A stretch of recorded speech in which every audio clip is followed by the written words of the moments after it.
नई दिल्ली से complete circle wealth के सीईओ और मैनेजिंग पार्टनर गुरमीत चड्ढा साहब। और गुरमीत सर, गुड मॉर्निंग, बहुत बहुत स्वागत है आपका। धन्यवाद हमें समय देने के लिए। हमें विश्वस्त सूत्रों से पता चला है कल आप जी बिजनेस के पूरे पैनल के साथ मुलाकात करते हुए मिले थे दिल्ली में, और बग्गा साहब के साथ आपने डाइस भी शेयर किया था, सही है सर? ठीक है अनिल जी, थोड़ा एनलाइटन हो रहे थे बग्गा साहब के साथ ग्लोबल मार्केट्स में, और काफी अच्छा पैनल डिस्कशन रहा, काफी एंजॉय किया सर के साथ। बग्गा साहब हमेशा कहते हैं आप पंजाबी हैं, यंग स्क्वॉश भी खेलते हैं, और क्या चाहिए लाइफ में? बग्गा साहब और कोई क्वालिटी? पकड़ लिया आपने अनिल जी। और जी बिजनेस का ही पैनल हो गया था हमारा। साहब तो बोल भी रहे थे, आप जी बिजनेस पे देखते हैं हमें, और ये सब तो। और कई जगह तो अनिल जी सीए इंस्टीट्यूट तो लिस्ट करते हैं अजय बग्गा जी बिजनेस, संदीप जैन जी बिजनेस, आता ही नाम ही ऐसे आता है डिजिग्नेशन। नहीं सर, होना ही चाहिए, बिल्कुल इसमें कोई सवाल ही नहीं है। आप बिल्कुल हमारे एकदम फैमिली का हिस्सा ही है, इसमें कोई डाउट ही नहीं है। आइए गुरमीत सर, जरा एक बार बाजार के मूड माहौल पर आए ली जाए आपसे।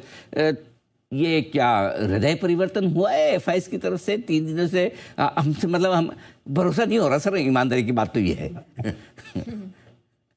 नहीं अनिल जी, मुझे ऐसा लगता है कि थोड़ा सा कई चीजें हैं, शॉर्ट कवरिंग भी है, थोड़ा सा ओवरऑल सेंटिमेंट चेंज भी है। कहीं ना कहीं एक्सपेक्टेशन है कि ट्रेड डील जैसे ओमान के साथ हुआ है, रिपब्लिक डे में कह रहे हैं ईयू के साथ होगा। सुप्रीम कोर्ट का हेयरिंग है यूएस में कि एक हो सकता है अनफेवरेबल जजमेंट आए कुछ पार्ट्स पे टैरिफ को लेके, और थोड़ा सा इकोनॉमिक मोमेंटम है, काफी सारे हैं कारण है, बट मैं बहुत जल्दी रीड नहीं करूंगा इस पे। आई थिंक बड़ा इशू मेरे लिए ये है अनिल जी कि कॉर्पोरेट अर्निंग्स वापस आनी चाहिए।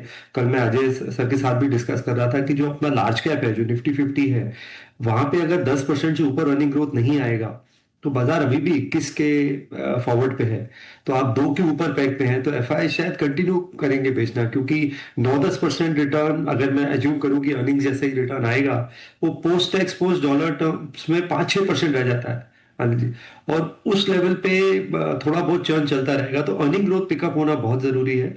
और सेंटिमेंटली थोड़ी और ट्रेड डील्स होना, और ये एटलीस्ट जो पीनल टैरिफ है वो ज्यादा जरूरी है कि थोड़ा सस्टेनेबल डिमांड आए।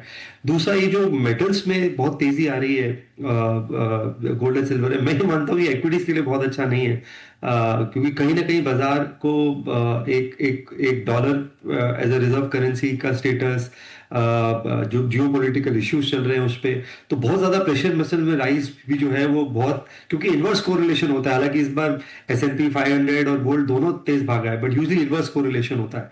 तो मेरे हिसाब से थोड़ा सा अर्निंग्स पे ध्यान देना चाहिए, बट थोड़ा जैसा मैंने पहले बोला जी, मार्केट बहुत ओवरसोल्ड था, बहुत ज्यादा नेगेटिविटी है इंडियन मार्केट्स को लेके, वो मुझे लग रहा था थोड़ा सा ओवरडन हो गया था। गिरा हुआ, जरूरत से ज़्यादा नेगेटिव, लोगों का इंटरेस्ट खत्म, किसी को कुछ करना नहीं है, विक्स एकदम आपका 10 के नीचे के लेवल, ये सारी चीज़ें हैं जो बाजार को एक रिकवरी दे रही है। लेकिन अभी ये रिकवरी टिकाऊ होगी नहीं, इस तिमाही के नतीजे शायद बताएं। उम्मीद रखें कि सर तीसरी तिमाही के नतीजे दूसरी तिमाही से बेहतर रह सकते हैं? डेफिनेटली अनिल जी, कुछ पॉकेट्स में आई थिंक आईटी थोड़ा सा सरप्राइज कर सकता है करेंसी की वजह से।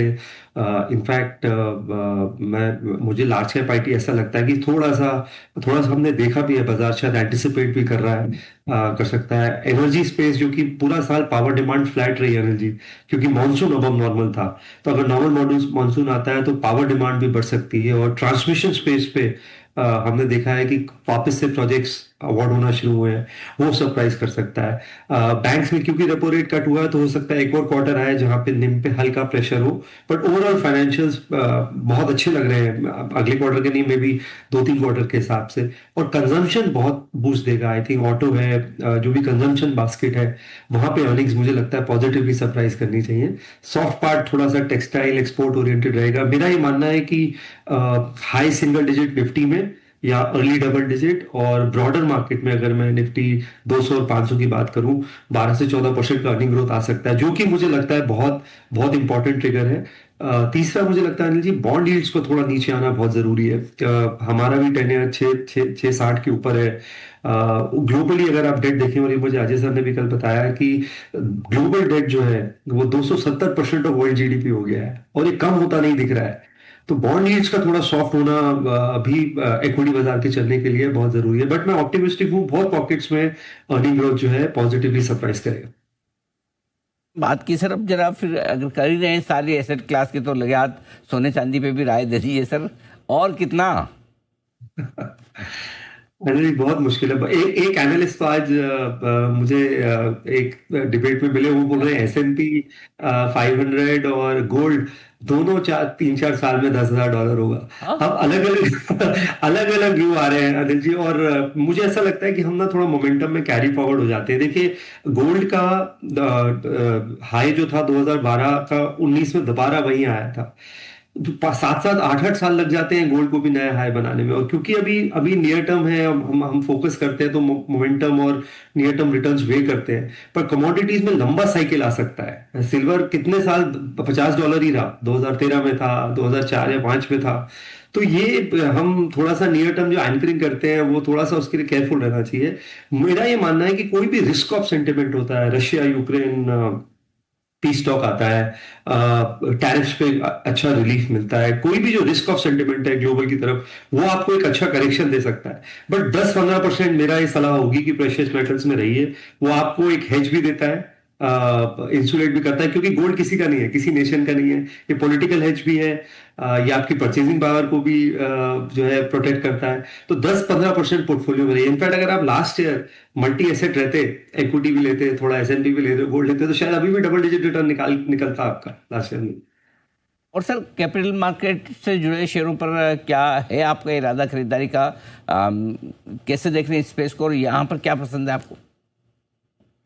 अनिल जी, अच्छा करेक्शन हुआ है। हमने रिसेंटली ग्रो ऐड किया था 140-45 लेवल पे, क्योंकि मुझे लगता है वो कैपिटल मार्केट प्ले भी है और हाई बीटा प्ले है। जब मार्केट रिकवर करेगा, क्योंकि लार्जेस्ट ब्रोकर हो गया है, और वो ब्रोकिंग रेवेन्यू से पिवट कर रहा है। अगर आप देखिए, MF न्यू SIP जो रजिस्टर हुई लास्ट महीने, 45% ग्रो के प्लेटफॉर्म पे रजिस्टर हुई।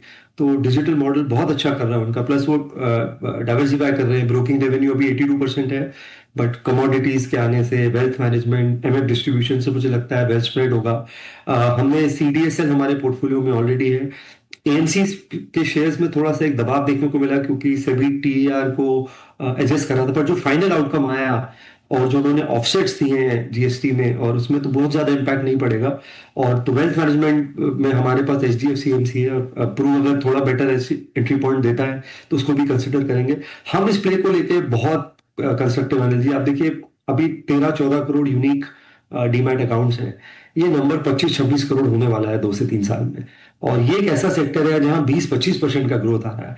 आप एसेट अंडर मैनेजमेंट का ग्रोथ देखिए, पिछले म्यूचुअल फंड्स का 10 साल का, 15 साल का 19 से 21% का ग्रोथ है। जो टॉप 5 है शायद उनका और भी ज्यादा है।